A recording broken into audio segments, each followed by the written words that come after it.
Bonjour à toutes et à tous, mes invités sont là pour parler aujourd'hui du programme et du parcours du Tour de France 2018 dévoilé ce mardi midi à Paris.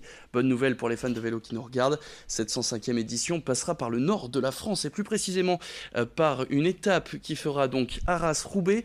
Pour en parler, mes invités, donc Daniel Verbrequel, le manager du Vélo Club de Roubaix, et Laurent Desbiens, ancien cycliste professionnel. Le dernier maillot jaune nordiste, c'était donc vous, en 98. On va revenir donc sur cette annonce du Tour de France. Le Tour de France qui passe par le Nord, forcément, pour vous, première question, une bonne nouvelle. Ah, c'est une excellente nouvelle, c'est une excellente nouvelle. Le Tour de France n'était pas passé par Roubaix depuis 1985. Donc une arrivée à proximité des deux vélodromes roubaisiens ne peut être que bonheur pour la métropole lilloise et la ville de Roubaix. Alors on voit que vous êtes très sollicité, hein. Les téléphones ont dû sonner toute la journée, vous étiez à cette présentation. Ça s'est passé comment? Est-ce que vous étiez déjà au courant que ça allait arriver dans le Nord? Nous étions informés d'une éventualité d'étape sur Roubaix. La municipalité nous avait demandé de garder un peu ça en off, quoi, pour garder l'effet de surprise. Et c'est surtout l'effet de surprise se fait à la présentation, donc il faut garder le secret le plus longtemps possible et le mieux possible. Alors, est-ce qu'il y a encore des secrets? Est-ce que vous allez organiser des événements, je suppose, forcément, pour cette fête du vélo qui reste le Tour de France? Tout autour du Tour de France, il y aura des événements qui vont se dérouler le mois précédent l'épreuve, et puis pour faire monter la sauce rapidement et le plus haut possible, et puis faire de cet événement un événement majeur en métropole lilloise. On reviendra donc sur cet événement plus particulièrement, mais on va s'intéresser à votre parcours, vous le rendez bien. Vous y étiez aussi à Paris aujourd'hui. Vous êtes le dernier maillot jaune nordiste qui a donc participé au Tour de France. Expliquez-nous, vous qui connaissez forcément cette route pavée, qu'est-ce qu'on ressent quand on est cycliste et qu'on roule le plus vite possible justement sur ces pavés? Non, mais voilà, je veux dire, une étape de pavé, c'est toujours assez impressionnant, notamment sur le Paris-Roubaix, où là, voilà, on vient au départ en sachant qu'on va découvrir tous les pavés du Nord. Mais là, particulièrement sur le Tour de France, là, ça va être une étape avec plus de 20 km de pavés sur une étape courte de 154 km. Donc là, on s'attend vraiment à avoir un peloton très nerveux, un peloton qui sera après une semaine de course, qui va évoluer toujours avec beaucoup de nervosité. Et ça risque de jouer des tours et voilà, on risque d'avoir des surprises le 15 juillet. Mais c'est vrai que c'est toujours impressionnant de rouler sur des pavés, surtout en étant nordiste. Bon, là, il n'y en a pas beaucoup au départ, mais ça reste impressionnant. Du coup, on va profiter de votre analyse d'expert. Vous avez parlé de cette tension après une semaine de course. Le lendemain, le fait qu'il y ait une journée de repos.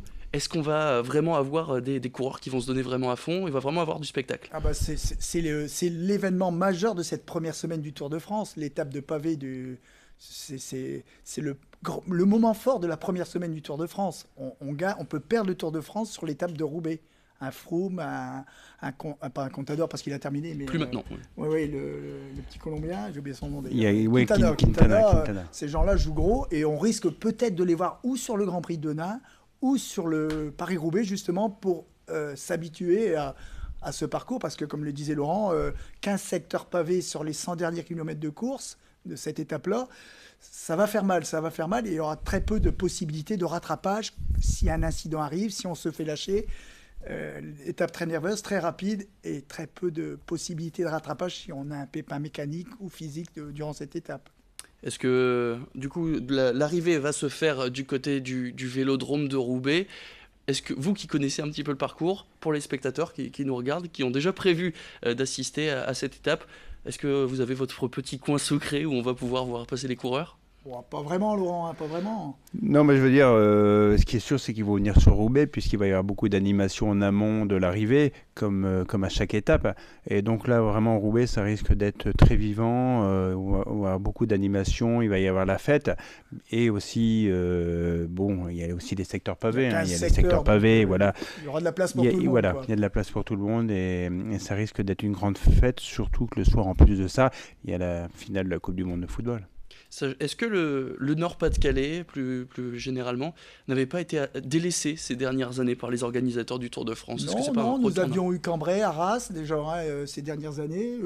Il y a ces deux traditions que le Tour de France tourne un peu sur différentes régions.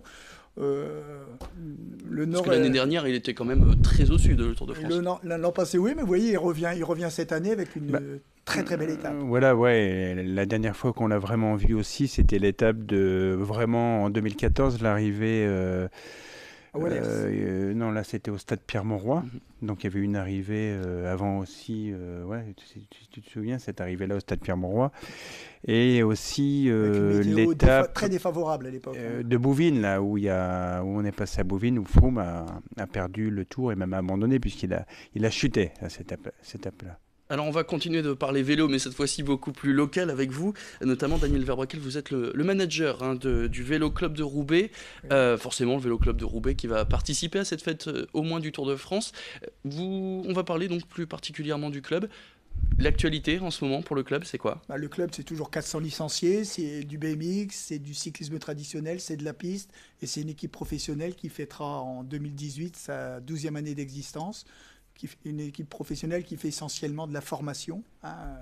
Donc cette arrivée du Tour de France arrive à point aussi pour confirmer, pour conforter tout ça. Donc c'est très très bien. Et profitez aussi pour vous mettre en valeur, tout simplement, au niveau des cyclistes qui vont pourquoi pas essayer de donner le meilleur d'eux-mêmes. Prochaine course pour vos coureurs ? Nous sommes à la fin de saison. Prochaine course, donc c'est début de saison prochaine. Ce sera l'Étoile de Bessèges, la Marseillaise. Nous serons dans le sud de la France. Parfait. Et une date à peu près ? Dernier week-end de janvier. D'accord. Donc encore un peu de repos pour vous. On vous laisse parce qu'il va y avoir quand même pas mal d'organisation avant donc cette arrivée, même si ça se passe au mois de juillet. Il va falloir donc préparer une belle fête dans la région pour le retour du cyclisme. Merci beaucoup à vous, Daniel Verbraekel et Laurent Desbiens. Je rappelle Laurent Desbiens, donc dernier maillot jaune nordiste. Est-ce qu'on peut revoir un nordiste porter un maillot jaune ? Peut-être pas cette année, mais peut-être un pronostic ? Disons que voilà, tout à l'heure la présentation du Tour à Roubaix, il y avait un coureur qui était super content, c'est Adrien Petit qui lui va partir de chez lui puisque l'étape du 15 juillet démarre d'Arras, donc c'est vraiment le coureur local d'Arras. Et pourquoi pas, oui, le voir maillot jaune. En tous les cas, il y a le profil, il y a toutes les qualités. Eh ben on verra ça donc le dimanche 15 juillet prochain. Merci beaucoup messieurs. Merci. Quant à nous, l'information continue.